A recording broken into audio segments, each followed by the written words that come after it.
Климатските промени и ковид пандемијата се на врвот на агендата на лидерите на најголемите светски економии, кои годинава самитот го одржуваат во Италија. Ова е прв самит на лидерите на Г20, што се одржува со физичко присуство од почетокот на пандемијата. Сепак, кинескиот и рускиот претседател Си Џинпинг и Владимир Путин ќе се појават преку видеоврска.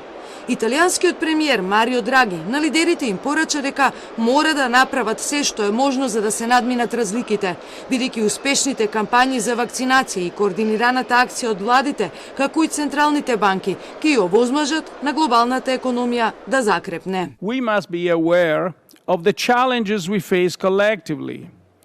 The pandemic is not over, and there are startling disparities in the global distribution of vaccines. In high-income countries, more than 70% of the population has received at least one dose. In the poorest ones, this percentage drops to roughly 3%. These differences are morally unacceptable and undermine the global recovery. Состанокот се одржува во време кога се пострашни предупредувањата за иднината, доколку не се преземат итни мерки за намалување на емисиите од газ.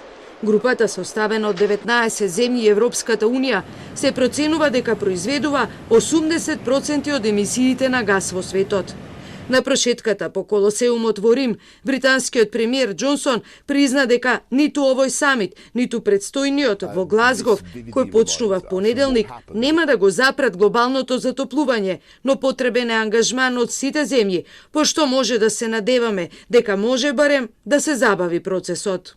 Let's see where we get to. And the pressure is huge, but what people need to do is see the scale of the risk. And you talk about the place that we're in. I think you're quite right.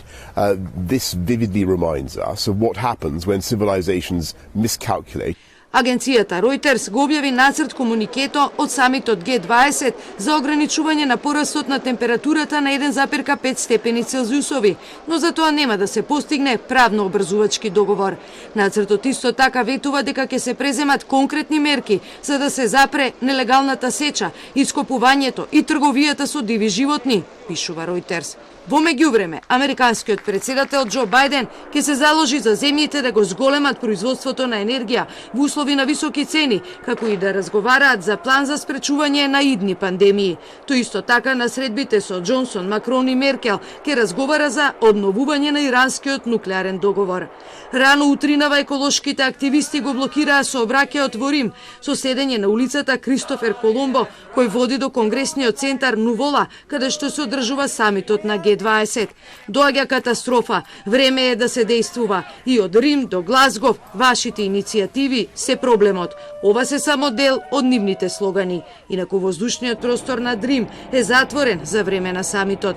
За безбедноста на областа, која надлетуваат дронови, се грижат 10.000 полицајци, а затворени се 14 метростаници.